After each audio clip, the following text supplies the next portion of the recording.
24 hours have passed since the new expansion came out, so we already have some good stats to look at and see what the best performing decks are so far. In this video we will go over all the classes and I will show you the 5 best Hearthstone decks right now for the first 24 hours. So if you're serious about Hearthstone, drop a like and subscribe to the channel. And don't forget you can hand me for some Hearthstone coaching.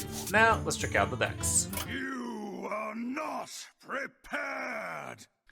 Obviously, if you're low on dust, you definitely should not be wasting any dust just yet, because even if a deck seems great, it could get nerfed really soon, or it could get lower in popularity and power, so everything is still very fragile. Anyway, with that out of the way, the first deck on the list is gonna be Warrior, and it does seem like Control Odin Warrior is still looking pretty good, and the only new cards in here are a couple of safety goggles, and the inclusion of Fiery War Axe can also be noted here because this came into the core set, and now it is a free 2 at 2 mana. Other than that, everything else in the deck seems pretty much the same, nothing new, but if it ain't broke, don't fix it kinda deal. You're still getting tons of armor, you have a good amount of control tools, and you have Odin for your big payoff, so that usually works. I'm not gonna go over too much about the deck, because it's clear as day what you're doing with this one, like we've seen it so many times already, so yeah, it is doing quite good right now. As for other good warrior decks, however, we also have some other variations, with very small sample size, but they're still mostly revolving around Odin surprisingly. We have a 53% win rate deck with some mech action going, and the other decks are just not there just yet. The only thing surprising about this deck is it's no longer running Reno in it. You're still drawing quite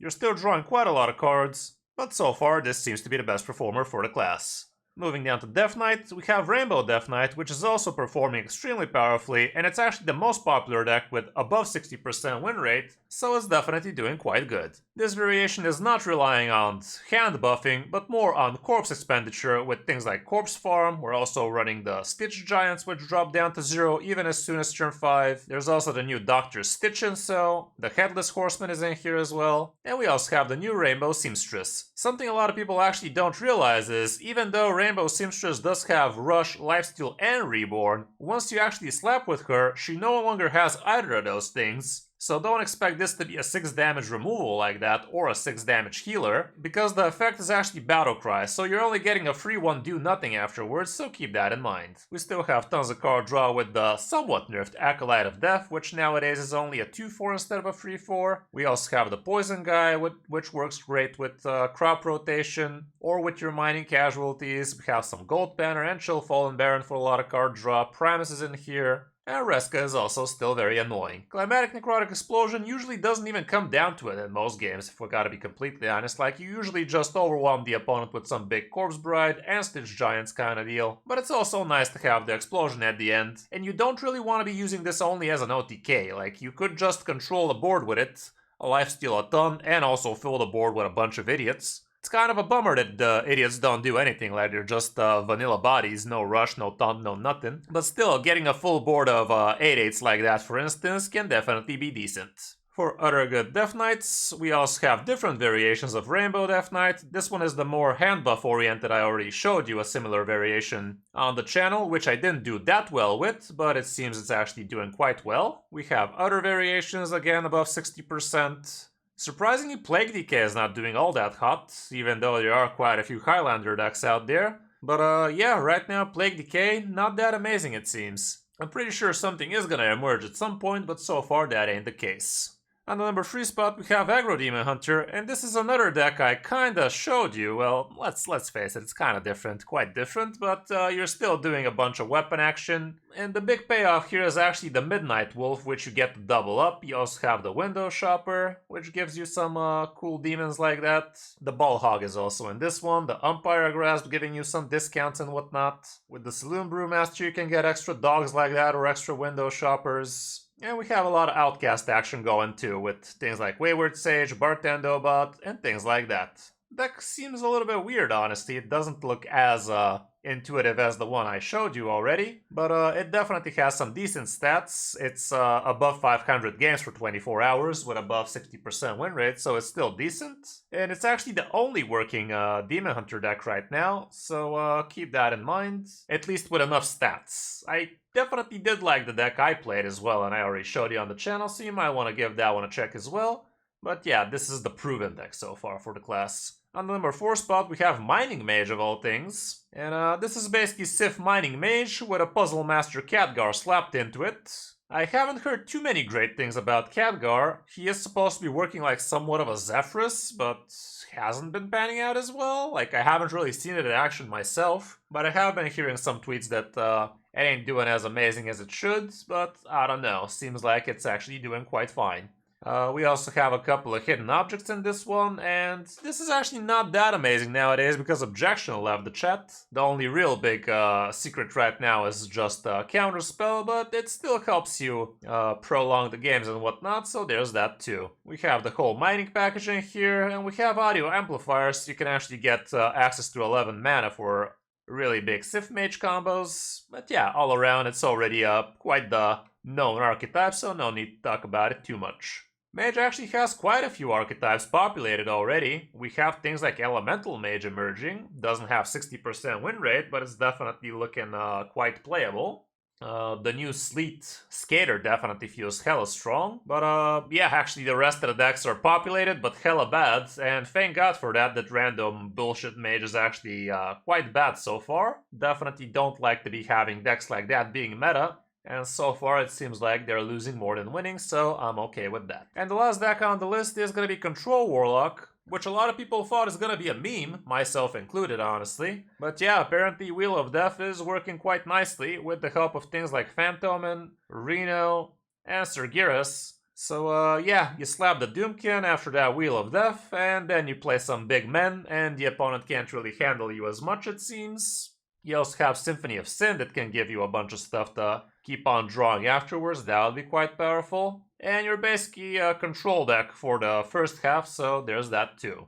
You don't really have a lot of card draw with this one. You do have a couple of frackings, so you can look at the bottom of your deck for some Wheel of Death action, but other than that, you're gonna have to rely on your hero powers, on your elemental geodes, and basically on prolonging the game long enough so you can find the Wheel of Death. I've heard people do quite well with this one, so maybe it is definitely having some big potential. So yeah, if you're feeling like playing some of that Control Warlock right now, this would be a nice deck to be trying. For other good Warlock decks, we also have Sludge Warlock, or at least something resembling Sludge Warlock doing fine. This is again a Wheel of Death variant. Very, very weird. Personally, I'm still playing classic Sludge Warlock with the Doom Guards and one aggro Ziliax, the one I showed you right after the expansion launched. And we're still doing hella good with it, guys. Like, I don't know. Feels like it's not as popular, but it's still super, super powerful.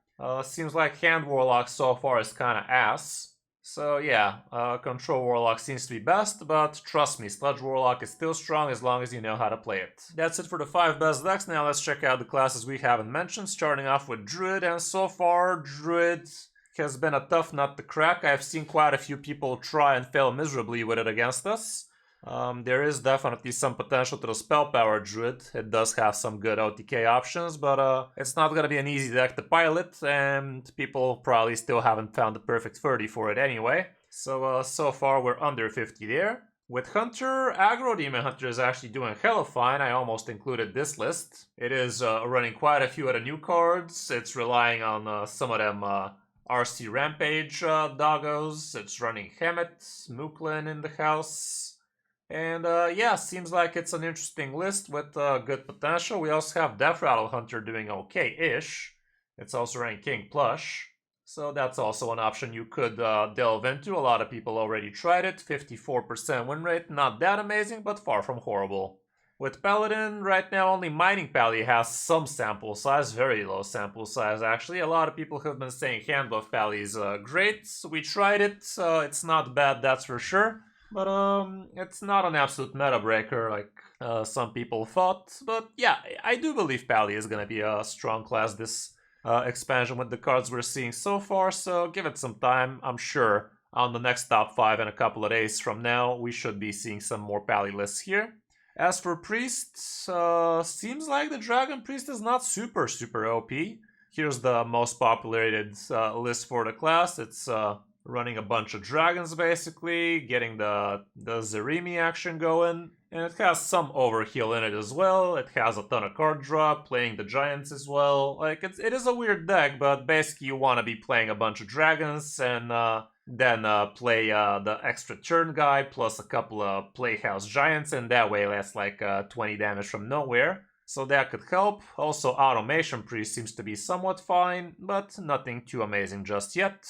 And same goes for Rogue. Actually, Pirate Rogue is, it has seen better days, I'm pretty sure. There is some bug with Sonya right now where she goes into an infinite loop with the help of the Valira's gift. Personally, I don't get how that happens. Like, I'm surely missing something here, but she basically gets to discover infinite deadly poisons like that and OTK the opponent. But as you can see, it's not exactly reliable. And that's basically it about Rogue, like nothing but the pirate action, so we're gonna have to give the class a little bit more time to get panned out. And lastly, we also have Shaman, and Highlander Shaman definitely feels hella strong right now. I'm pretty sure you'd see a lot higher win rates here. But it's a freaking 30 of cards, so pretty hard to populate a list this fast.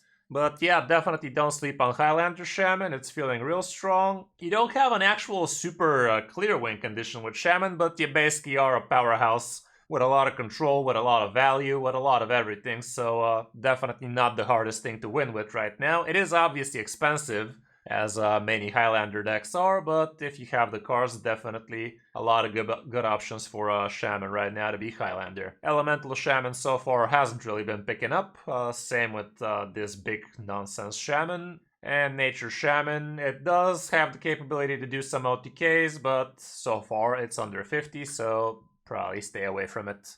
So yeah, that's it for every class right now. It's obviously super early just yet to make any grand statements, but this does give you a good idea of what you might want to be playing with just yet till the meta gets figured out. I will give you another top 5 in a couple of days from now, so hold tight. Next one's gonna be on Friday. And yeah, if you enjoy what I'm doing, drop a like, subscribe to the channel, and don't forget you can hire me for some Hearthstone coaching. Thanks for watching. I'm Kris05, and I'll see you in my next video or stream.